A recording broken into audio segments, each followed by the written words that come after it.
Hey everybody, welcome back to my channel. Today I have a question for you. Do you have mood swings during your period? If so, what kind of mood monster do you become at the end of your cycle? Put your worst mood monster story in the comments below. Sorry guys, we're leaving you out of this one. Mood swings is a symptom of PMS, or Premenstrual Syndrome, which, according to the Mayo Clinic, actually 3 out of 4 of us women will experience PMS.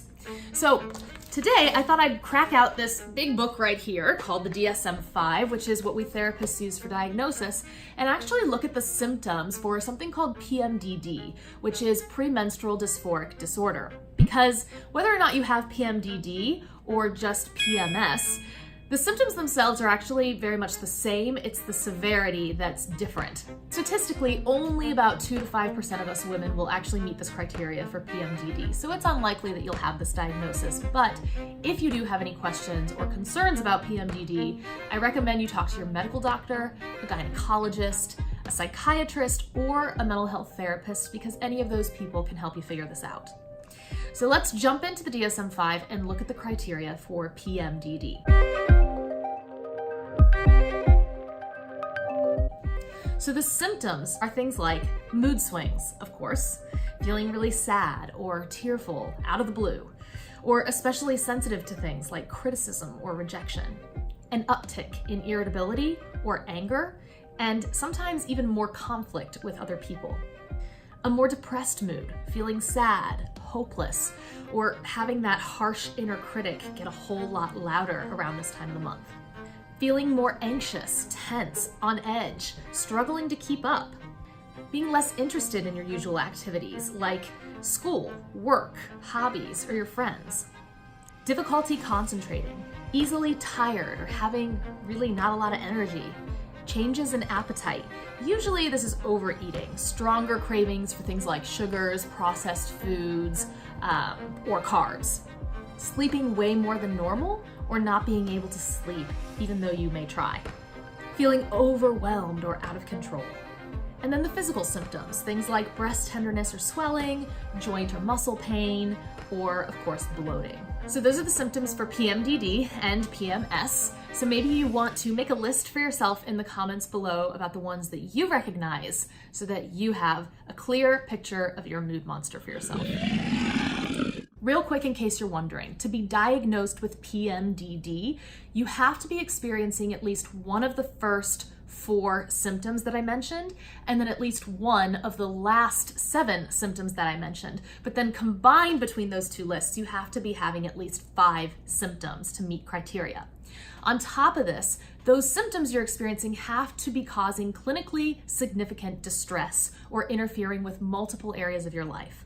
And when I say clinically significant distress, I mean, for example, you're potentially breaking up with your boyfriend, but always at the same time every month, and you actually really love him, and then you're kicking yourself for the rest of the month because you're sabotaging the relationship. Or you're super good at work and school, but then your productivity just completely plummets at the same time of the month. Or worst case scenario, some women will become legitimately suicidal, but always at the same time of the month.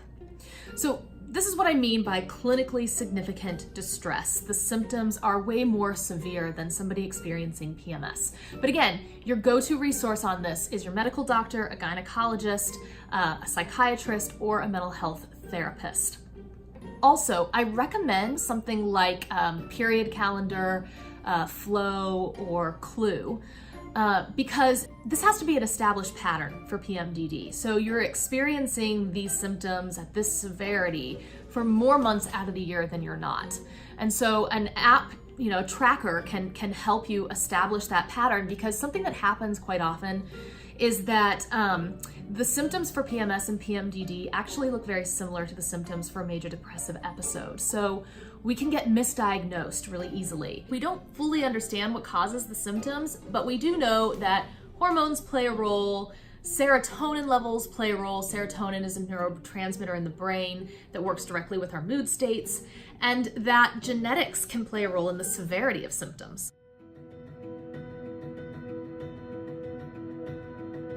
if you and I were working together, I would really want you to externalize that mood monster, be able to see it clearly as this kind of separate thing that just wakes up at the same time every month and starts to taint your vision of the world. Because really, just being able to notice the difference is sometimes enough to give yourself that space and patience that you need to ride out this emotional storm. The DSM actually states that women who are on oral contraceptives complain less about premenstrual symptoms. So unless you are trying to get pregnant or you are against contraceptives, it's worth talking to your medical doctor or gynecologist about that. I mentioned earlier an app for tracking your symptoms. I really recommend this for all women actually, because once you start to see your personal patterns, you can start to build your life to accommodate your symptoms. If you notice that you are especially irritable that time of the month, you don't have the energy and you want to curl up on the couch with a hot heating pad on you, make that happen. Right? Organize your schedule so that it is less chaotic that week and you can really take care of yourself in the way that you need. You can also track your eating habits and your cravings, which is important because you'll see that when you eat sugars and unhealthy foods, your mood swings will spike. There is a direct correlation between our nutrition and our mood state. So you're never going to want to eat well when you're on your period, but it's really important that you do. I also recommend that you put together a nice nightly ritual for yourself that helps you unwind and promotes good sleep. Not something that includes alcohol, because you're not going to sleep very well. It's incredibly addictive and it will also spike your mood swings.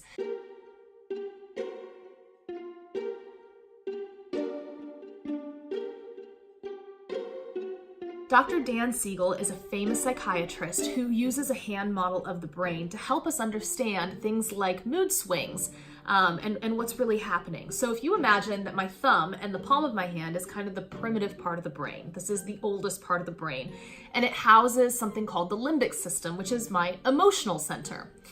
Then you fold your top fingers over top. This is like your prefrontal cortex. This is where logic happens. Usually, logic, the prefrontal cortex, is speaking to the emotion center, to the primitive brain, and kind of keeping it in check. But sometimes, when our moods become a little bit more unstable, when we get really, really emotional, it's like the emotion center down here is throwing a temper tantrum, and it can start to kind of disconnect the prefrontal cortex until eventually we flip our lid. When we flip our lid, logic's gone out the window. There's no thinking happening here. We're just extremely impulsive, extremely emotionally reactive. We often say and do things that we later regret. And so with mood swings, we want to be able to bring the prefrontal cortex back online, bring logic back online so that we can think clearly.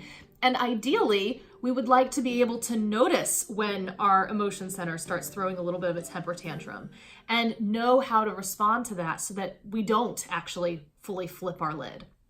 So something like mindfulness is a technique that it specifically helps us learn something like emotion regulation, something like this. So you can practice mindfulness formally through meditation, but you can also do it very informally as you go throughout the day.